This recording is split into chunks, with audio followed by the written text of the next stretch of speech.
dans le mensonge.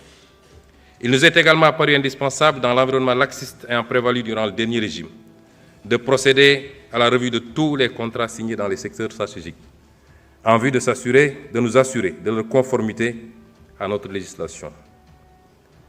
Maximiser les retombées économiques et sociales pour notre pays et préserver les ressources pour les générations futures. Outre ces travaux, l'exigence de reddition des comptes a été étendue aux nombreux chantiers payés non achevés, les hôpitaux, les écoles et universités en construction, les maisons de la jeunesse, et j'en passe, aux soupçons de corruption, de surfacturation et de détournement de fonds dans des projets et sociétés d'État. Toujours dans ce registre, il a été procédé à l'audit des ressources humaines, trouvées sur place par les différents ministres à leur prise de fonction pour traquer tous les recrutements indus sous la forme de personnel contractuel. Pour donner une idée de l'ampleur des pratiques du régime précédent, le ministère en charge de la fonction publique a recensé environ 29 000 contractuels recrutés en marge de la réglementation en vigueur.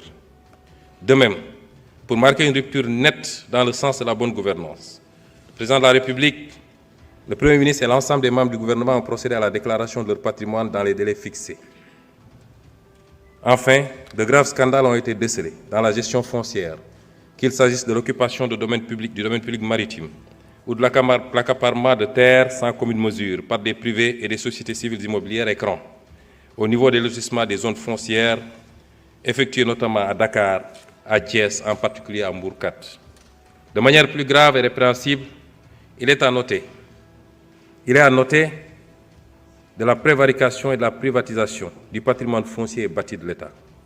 Pour rester dans ce registre de la bonne gouvernance, je voudrais également évoquer les avancées majeures enregistrées dans l'administration de la justice, dont le fonctionnement a été notablement instrumentalisé par le régime sortant. Une des réalisations majeures dans ce domaine au cours des 8 derniers mois a été l'organisation des assises de la justice avec la participation inclusive des citoyens. Les autres réalisations ou initiatives lancées ont trait à la protection des lanceurs d'alerte, la modernisation de l'administration pénitentiaire et la prise en charge judiciaire des dossiers des victimes de la période préélectorale.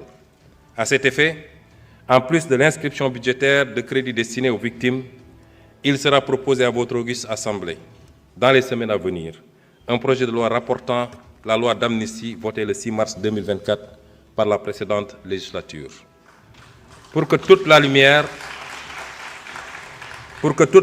soit enfin faite et les responsabilités établies, de quelque bord qu'elles se situent. Il ne s'agit pas ici de chasse aux sorcières, encore moins de vengeance, car aucun sentiment de revanche ne nous anime.